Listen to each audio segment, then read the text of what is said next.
O desejado de todas as nações. Capítulo 60. A lei do novo reino.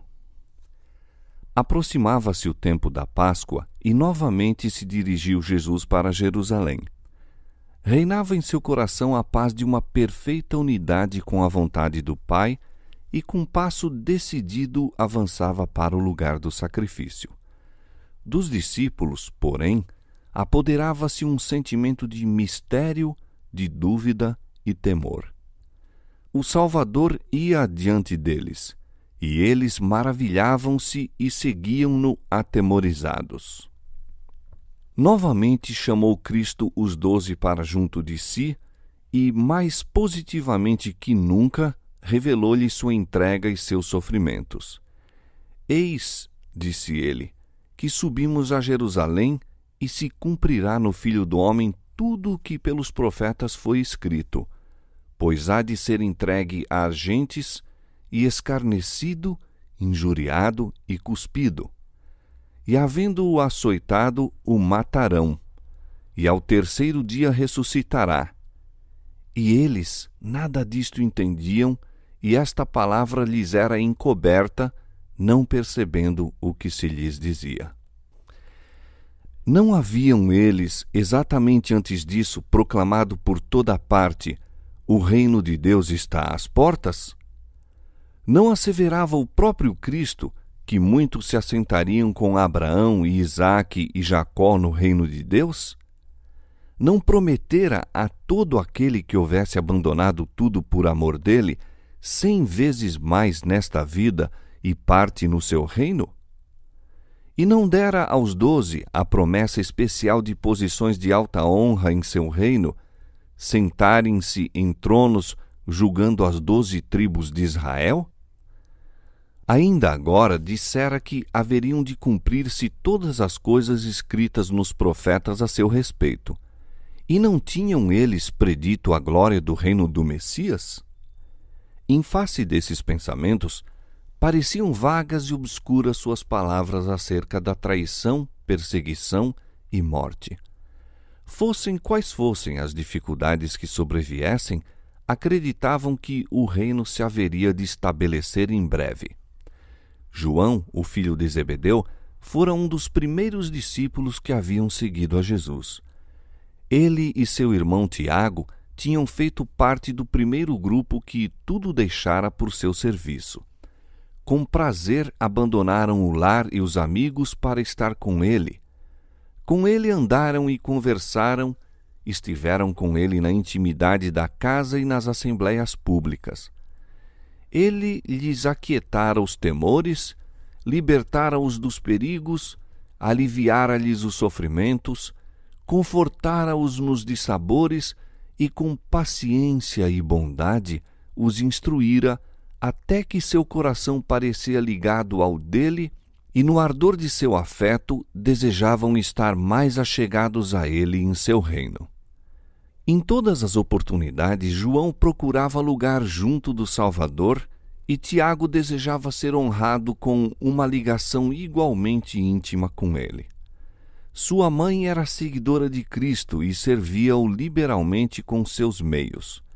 Em seu amor e ambição maternos, cobiçava para eles o mais honroso lugar no novo reino. Animou-os, assim, a fazer o pedido. Mãe e filhos dirigiram-se juntos a Jesus, solicitando uma graça que seu coração decididamente anelava. — Que quereis que vos faça? Perguntou ele. A mãe respondeu: — Dize que estes meus 2 filhos se assentem um à tua direita e outro à tua esquerda no teu reino. Jesus se mostra bondoso para com eles, não repreendendo seu egoísmo em procurar preferência sobre os outros irmãos. Ele lhes lê o coração, sabe a profundeza de sua afeição por ele. Seu amor não é um afeto meramente humano. Conquanto manchado pela terrenidade do humano instrumento, é o transbordar da fonte de seu próprio amor redentor. Ele não repreenderá, mas aprofundará e purificará. Disse: podeis vós beber o cálice que eu hei de beber, e ser batizado com o batismo com que eu sou batizado? Lembram-se de suas misteriosas palavras indicando provação e sofrimento, todavia respondem confiantemente: podemos. Reputariam a mais elevada honra o demonstrar sua lealdade em compartilhar tudo quanto houvesse de sobrevir a seu Senhor. Em verdade, vós bebereis o cálice que eu hei de beber, e sereis batizados com o batismo com que eu sou batizado, disse. Diante dele achava-se uma cruz em lugar de um trono, e 2 malfeitores como companheiros, um à direita e outro à esquerda. João e Tiago haviam de partilhar dos sofrimentos de seu mestre. O primeiro dos irmãos, a perecer à espada. O outro, o que mais longamente havia de suportar a fadiga, o opróbrio e a perseguição. Mas o assentar-se à minha direita ou à minha esquerda, continuou: não me pertence dá-lo, mas é para aqueles para quem meu Pai o tem preparado. No reino de Deus, não se obtém posições por favoritismo. Não são alcançadas nem recebidas por uma concessão arbitrária. São o resultado do caráter. O trono e a coroa são os penhores de uma condição atingida. São os testemunhos da vitória sobre o próprio eu por meio de nosso Senhor Jesus Cristo. Muito posteriormente, quando o discípulo chegar à identificação com Cristo, através da participação dos seus sofrimentos, o Senhor revelou a João as condições de mais proximidade no seu reino. Ao que vencer, disse Cristo, lhe concederei que se assente comigo no meu trono, assim como eu venci e me assentei com meu Pai no seu trono. A quem vencer, eu farei coluna no templo do meu Deus, e escreverei sobre ele o meu nome. Assim escreveu o apóstolo Paulo: já estou sendo oferecido por aspersão de sacrifício, e o tempo de minha partida está próximo. Combati o bom combate, acabei a carreira, guardei a fé. Desde agora, a coroa da justiça me está guardada, a qual o Senhor, justo juiz, me dará naquele dia. Mais perto de Cristo estará aquele que, na terra, mais profundamente sorveu do espírito de seu abnegado amor, amor que não se ensoberbece, não busca os seus interesses, não se irrita, não suspeita mal, amor que move o discípulo, como fazia o Senhor, a dar tudo, a viver, trabalhar e sacrificar-se até a própria morte pela salvação da humanidade. Este espírito foi manifestado na vida de Paulo. Disse ele: para mim o viver é Cristo, pois sua vida revelava Cristo aos homens. E o morrer é ganho, ganho para Cristo. A própria morte tornaria patente o poder de sua graça e atrairia almas para ele. Cristo será engrandecido no meu corpo, disse ele, seja pela vida, seja pela morte. Filipenses capítulo 1, versos 21 e 20. Quando os 10 ouviram do pedido de Tiago e João, ficaram muito desgostosos.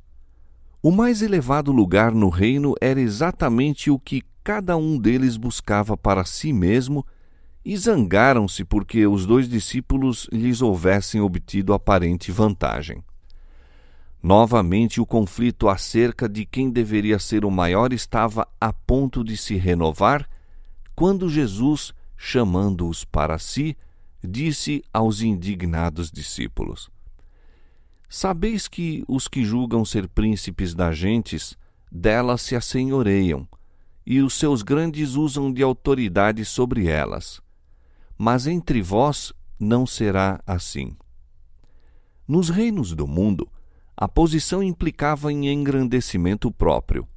Supunha-se que o povo existia para benefício das classes dominantes. Influência, fortuna, educação eram outros tantos meios de empolgar as massas para proveito dos dirigentes. As classes mais altas deviam pensar, decidir, gozar e dominar. As mais humildes cumpria obedecer e servir. A religião, como tudo mais, era uma questão de autoridade. Do povo esperava-se que acreditasse e procedesse segundo a direção de seus superiores. O direito do homem como homem, pensar e agir por si mesmo, era inteiramente postergado. Cristo estava estabelecendo um reino sobre princípios diversos. Chamava os homens não à autoridade, mas ao serviço, os fortes a sofrer as fraquezas dos fracos. Poder, posição, talento, educação colocavam seus possuidores sob maior dever de servir aos semelhantes. Ainda ao mais humilde dos discípulos de Cristo é dito: tudo isto é por amor de vós. O Filho do Homem não veio para ser servido, mas para servir e para dar a sua vida em resgate de muitos. Entre seus discípulos, Cristo era em todos os sentidos aquele sobre quem repousavam os cuidados e responsabilidades. Partilhava da pobreza deles, exercia abnegação em seu benefício, ia adiante deles para lhes aplainar os mais ásperos caminhos e deveria consumar em breve sua obra terrestre, entregando a própria vida.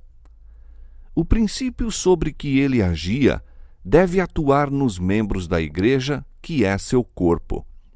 O plano e a base da salvação são amor. No reino de Cristo, são maiores os que seguem o exemplo por ele dado e procedem como pastores de seu rebanho. As palavras de Paulo revelam a verdadeira dignidade e honra da vida cristã. Sendo livre para com todos, fiz-me servo de todos, não buscando o meu próprio proveito, mas o de muitos, para que assim se possam salvar. 1 Coríntios capítulo 9, verso 19 e capítulo 10, verso 33. Em questões de consciência, a alma deve ser deixada livre.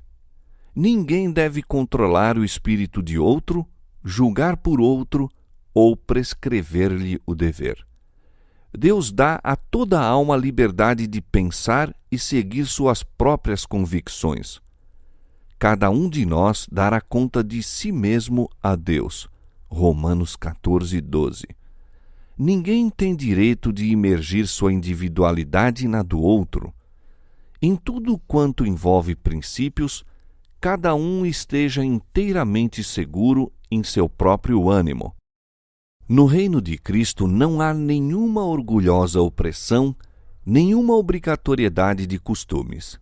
Os anjos do céu não vêm a esta terra para mandar e exigir homenagens, mas como mensageiros da misericórdia, a fim de cooperar com os homens em erguer a humanidade. Os princípios e as próprias palavras do ensino do Salvador permaneceram, em sua divina beleza, na memória do discípulo amado. Até seus derradeiros dias, a preocupação do testemunho do apóstolo às igrejas era: esta é a mensagem que ouvistes desde o princípio, que nos amemos uns aos outros. Conhecemos a caridade nisto, que ele deu a sua vida por nós, e nós devemos dar a vida pelos irmãos. 1 João, capítulo 3, versos 11 e 16. Era esse o espírito que dominava a igreja primitiva. Depois do derramamento do Espírito Santo, era um o coração e a alma dos que criam, e ninguém dizia que coisa alguma do que possuía era sua própria. Nem havia entre eles necessitado algum. E os apóstolos davam, com grande poder, testemunho da ressurreição do Senhor Jesus, e em todos eles havia abundante graça. Atos capítulo 4, versos 32, 34 e 33.